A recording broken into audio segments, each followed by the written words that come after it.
Hello, welcome to this playthrough of Elden Ring, where I will be in the co-pilot seat and Branwell will be driving. This is a lore playthrough, and in every video there will be spoilers because this is intended as a vehicle for Branwyn to explain her theories on the lore of the setting. So if you'd rather develop your own theories without being influenced by other people's, or don't want to be surprised on some of the deep lore of the game, this is not a straight playthrough of just playing gameplay focused. This is a lore focused playthrough. So you might want to give this a pass if you want to avoid big spoilers. With that said, I hope you enjoy the video. And we're back. Welcome back. I am doing the lore run through of Elden Ring. I am here with Thrith. Hello. I am here to provide context for some theories. And very useful it has been already too. Okay, yeah, let's take a look at the Church of Morel up here. It's going to avoid the graveyard because it's full of undead things and we're not really equipped to deal with those right now. I mean, we could. It's not that they're hard. It's just that without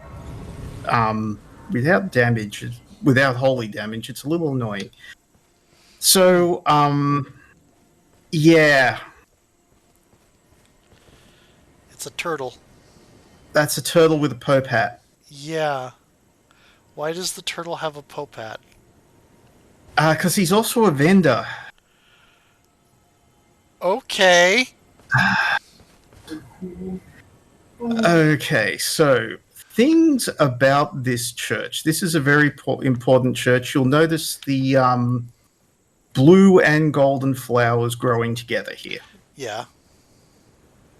This was the church in which Radagon married Renala, the Queen of the Moon.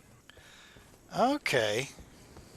You'll also notice we have this statue here and the thing that says atone. Uh-huh.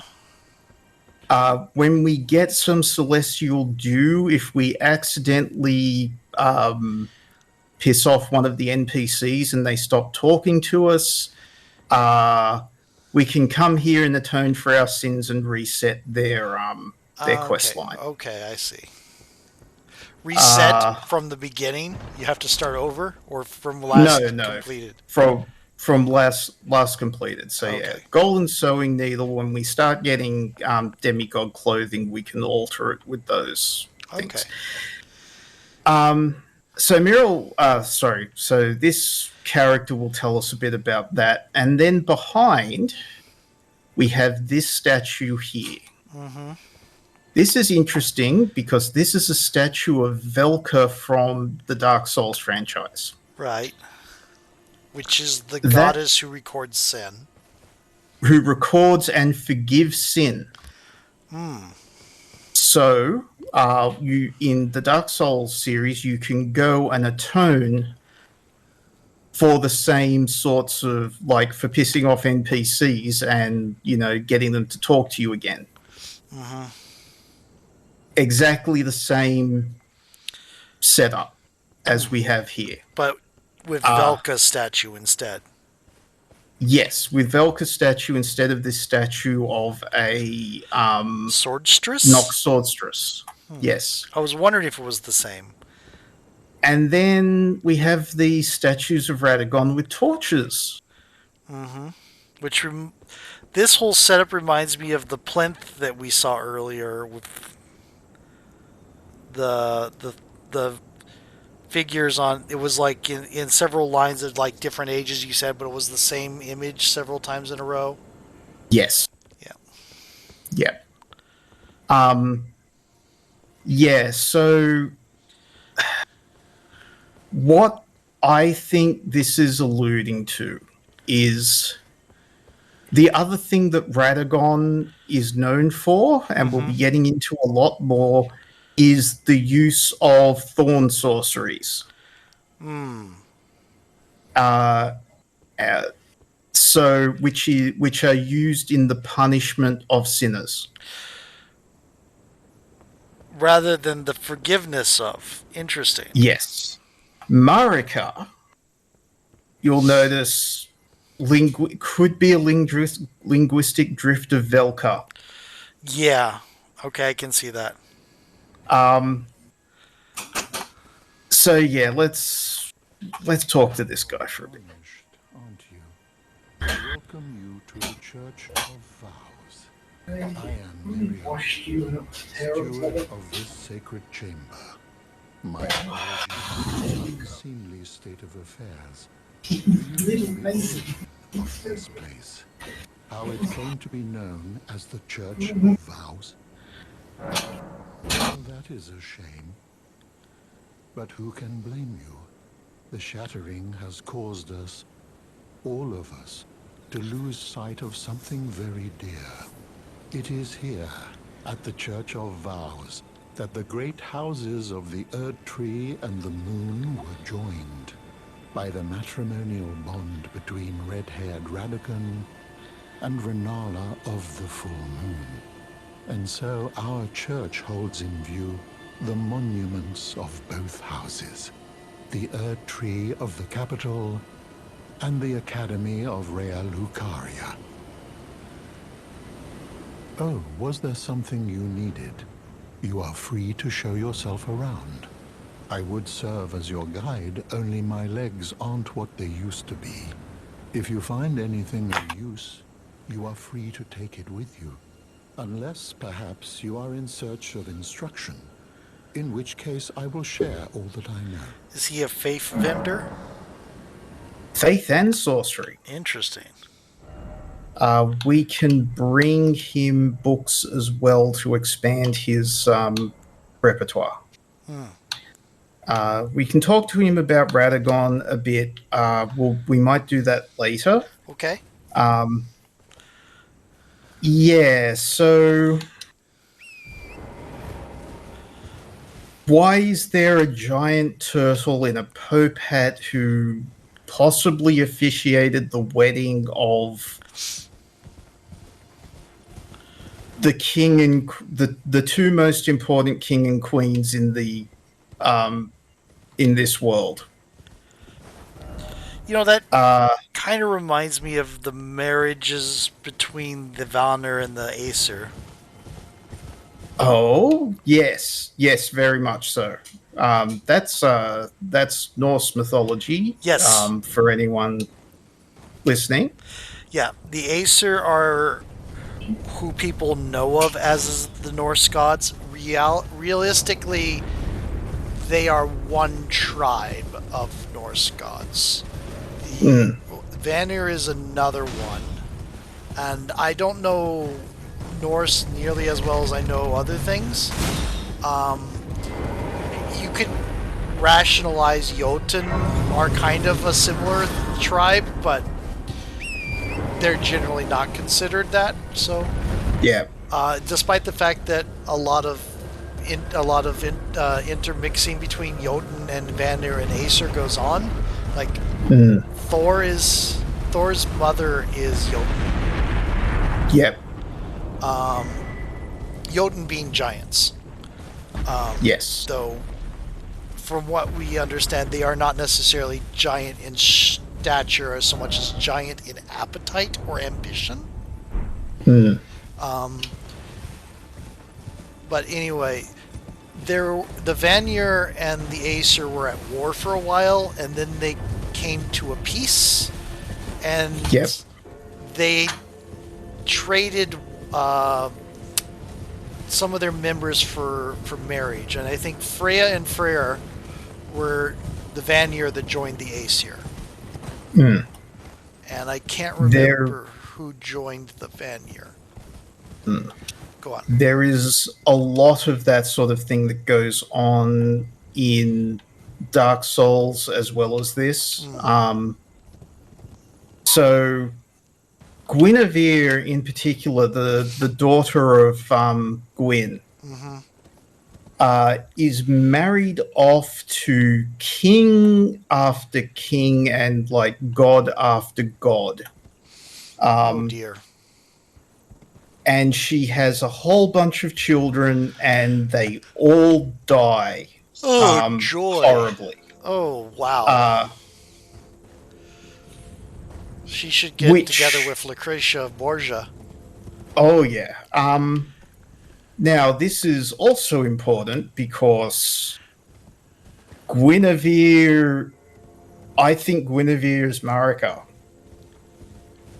as Interesting. well as Velka. So one of the items that we'll discover, well, one of the things we will discover as we go through this is that Marika's trickster.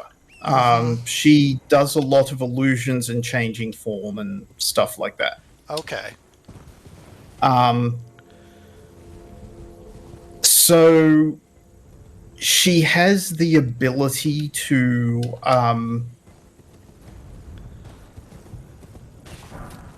she has the ability to like change who she is and how she's perceived, and particularly over such a long time scale. Yeah. You know, the way there it is, Smithing Stone 3. Yay!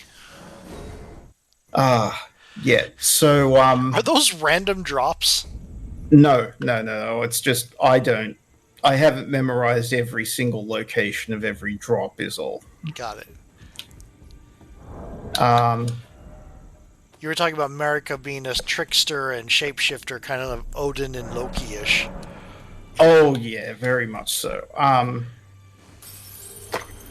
So her having a whole bunch of different names with similar portfolios or areas of interest.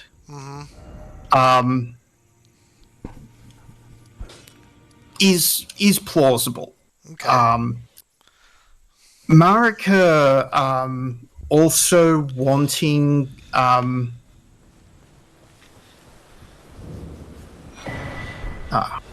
Marika also wanting to perhaps reincarnate her children. I don't have enough seats. Okay. Is a possible motivation for a lot of Marika's actions.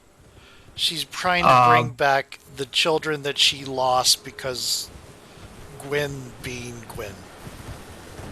Yes. And then when she becomes Marika and it possibly all starts happening again. Yeah, you've told me a little bit about her story in the past, and I can see the PTSD forming. Yeah. I think she's and then by the end of it, she's just this broken, crucified shell. Which we'll see when we get there, but it makes sense. Like just her losing a child, doesn't make as much sense as her having lost every single child she's ever had, and then trying her best to bring them all back and then losing them all again. Okay. Because the cycle says that she needs to lose them all again because she's under a curse. Yeah. So yeah. This is the start of the Stormvale Castle. How are we doing for time? We're 13 minutes in. All right, let's meet one of our major antagonists for the first half of this game. Oh joy!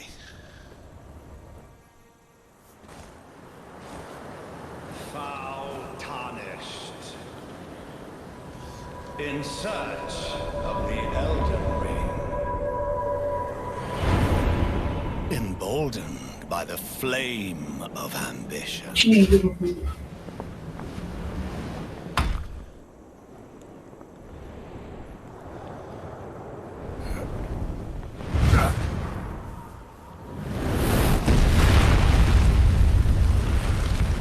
Boy, he can make an entrance. Someone must extinguish thy flame. Let it be Margit the Fell. Oh, so you're not Godric.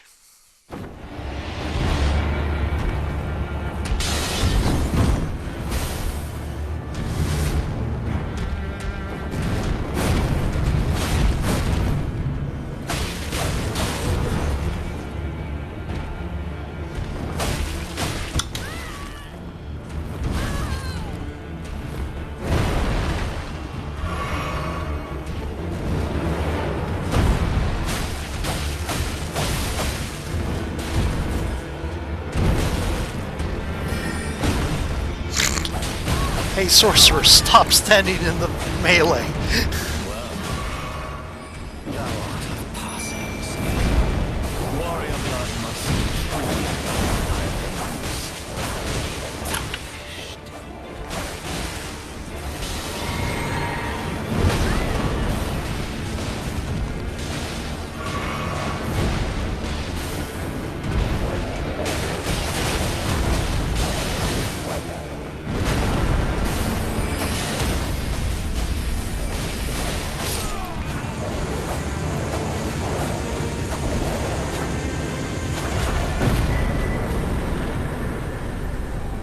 I shall remember thee, tarnished, smouldering with thy meager flame. Cower in fear of the night. The hands of the fell omen shall brook thee no quarter. Interesting. That is Morgoth the Fell, also known as, Margit the Fell, also known as Morgoth the Grace-Given, the Lord of Langdell. Oh, He is behind those Black Riders that appear at night, okay.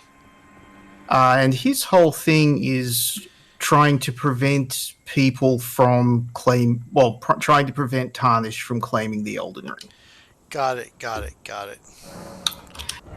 He is also the boss that's like, you must be this tall to continue. The gateway boss. Yeah, exactly. So, yeah, we got 10,000 runes from him. What do we want here? I think we want we want a little bit of endurance. We'll up that.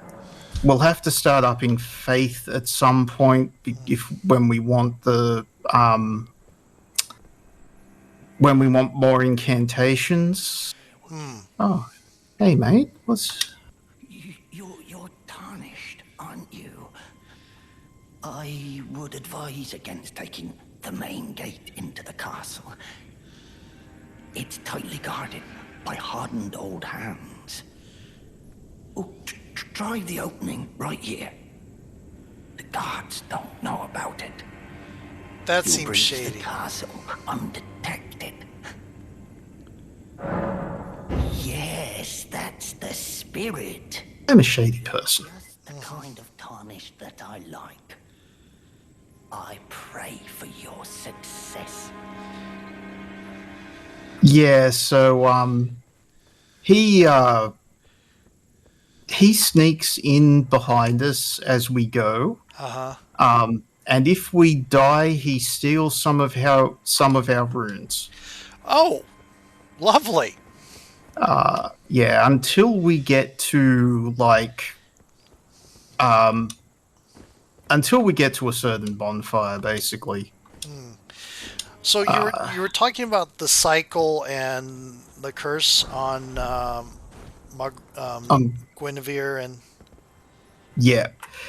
So I'm going to start talking about things that aren't explicitly stated and I'm inferring from a whole bunch of things. Okay. But let's start with remember our friend D Yeah. and his armor being the golden figure wrapped, entwined with the silver figure. Right.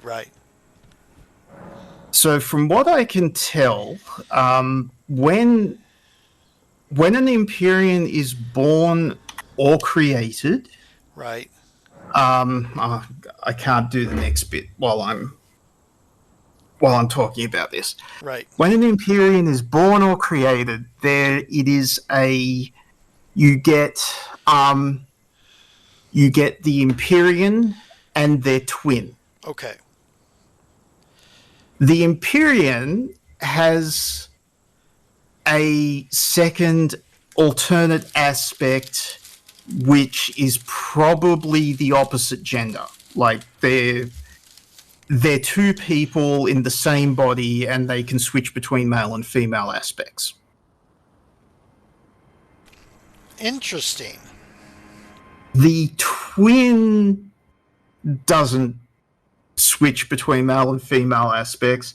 It's also possible that the Empyrean also doesn't switch between male and female, but there are things to get around that. Maybe. Okay. So in Dark Souls, the three children of Gwen were the Nameless King, who eventually betrayed the gods to side with the dragons. Okay. And was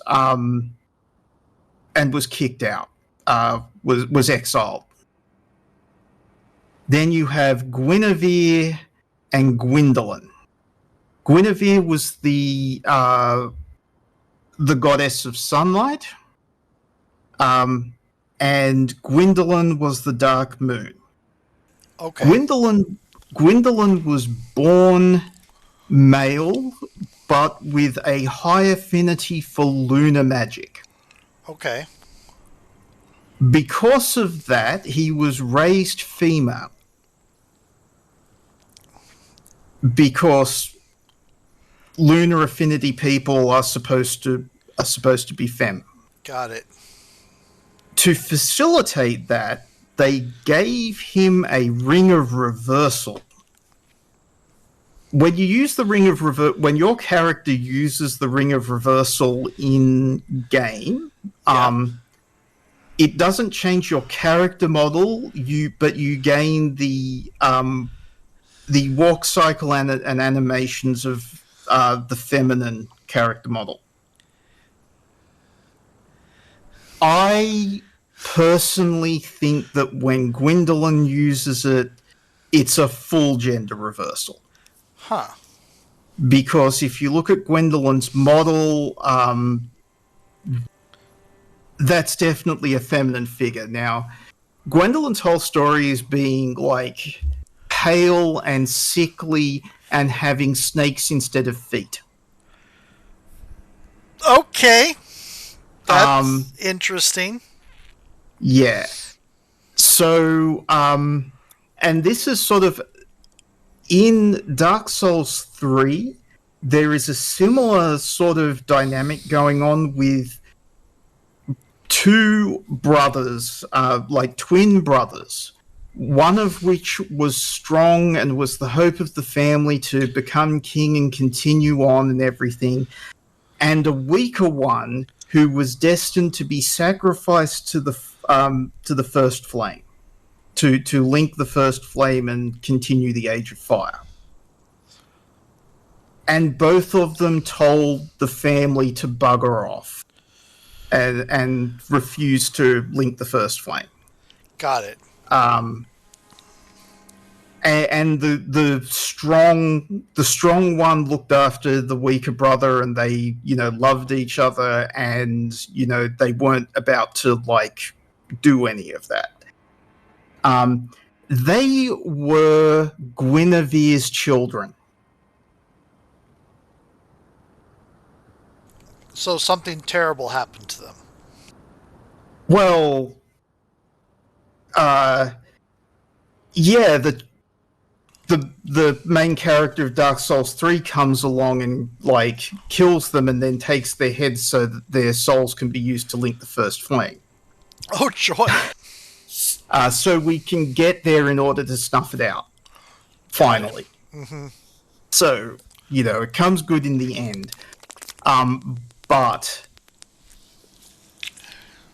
I think what is, and also like in all of these games, it's said that things work in cycles. These things have happened before and they'll happen again, etc.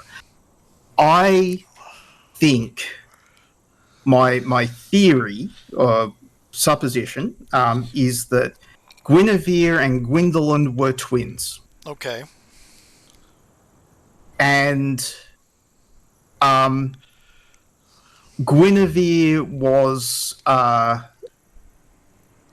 had all of the sun parts, and Gwyndolin had all of the moon side. Got it. From the two parents, who I think is probably Gwyn and the Witch of Izalith, who was another of the bearers of the Lord Souls. Got it. Okay. And also a shaman, very much like the shaman that we saw, but she was the inventor of pyromancy and a lot of stuff. So, okay. Yeah. Now, so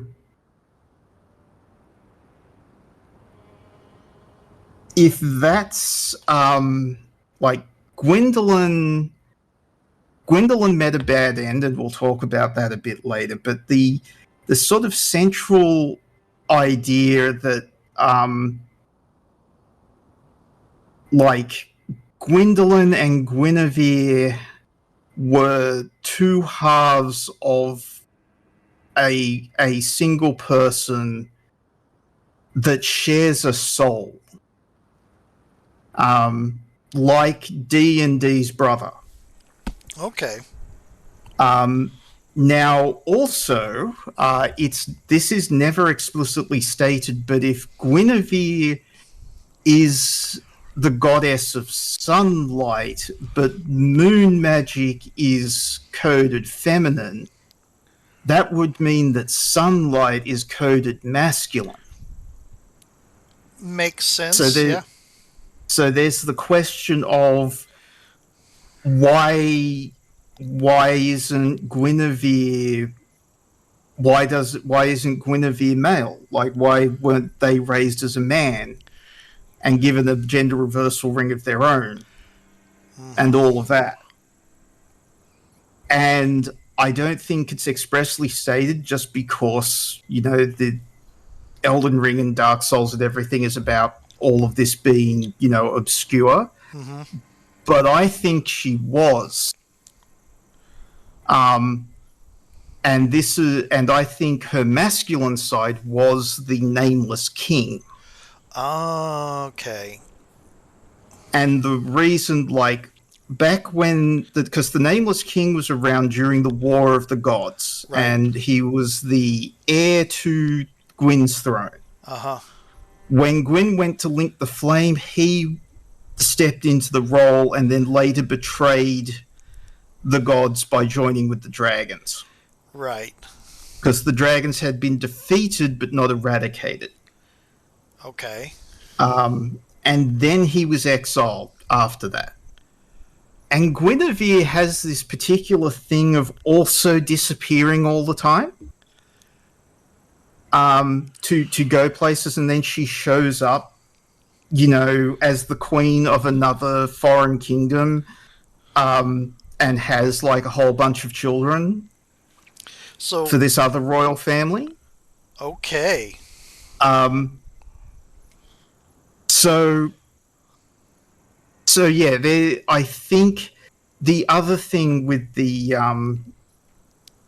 Nameless King is he is all bundled up, his face is obscured. Even in statues of him, So he cannot be identified as Guinevere. As Guinevere, yeah.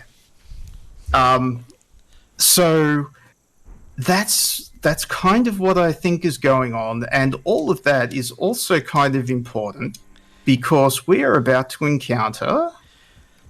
I think it'd be good time to switch videos.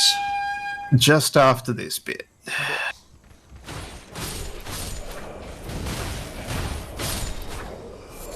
Okay, see these guys? Yep. See the way they're like the wraps around and the hood, like the top bit? Yep. That is exactly how the Nameless King wears his like top head wrap.